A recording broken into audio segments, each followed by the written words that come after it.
Kurt from Copperfield has a question about bees. Well, it's a honey of a problem, Tom. Nice. I couldn't resist. Okay. Kurt writes, we returned from vacation to find a beehive in the wall. I thought this was kind of unusual, but Sandy told me that her family had this happen in their house too. I actually had it happen to mine too. Oh, well, So okay. you're next. Yes. It won't be the first That'll time. cost you. It won't be the first time I've been stung in my house. Don't All go right. on vacation. So we returned from the vacation. Like he said, he found the honey. It left it dripping from the ceiling in the master bath. Look, he sent this picture here. Let me show you. Look at this thing. It's pretty gross. It's kind of like. You know what that tells you? That hive, in mine, I caught really early, so we Right. killed them. They didn't have a problem. Right. That's been there a while. Yeah. And he didn't know it. Well, I'm looking at this thing. I see how it's kind of.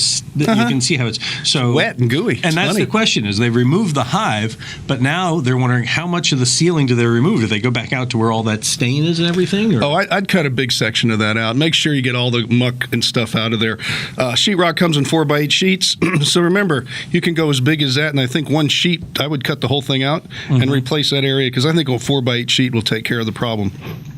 It also gives you a nicer detail because you have less little seams you have to tape and float and texture, so it gives you a bigger area. The rule when you do any sheetrock repair, if it's anything bigger than the hole that your crazy son put in the wall with his fist or the doorknob, is 4x4 is the smallest section of sheetrock you should use, unless it's just a very small patch. Because of the size of the sheet. The size of the sheet, and it gives them enough room to tape and float and texture, so it all blends nicely. I had Rudy do that in our ceiling because the girls left a faucet running upstairs. Anyway, It's like having bees.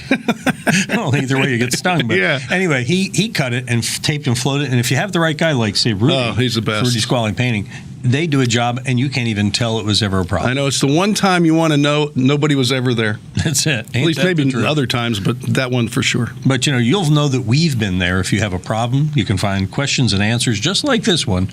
Well, maybe not exactly like this one, but lots of questions and answers waiting for you at HomeShowRadio.com under the Ask Tom tab.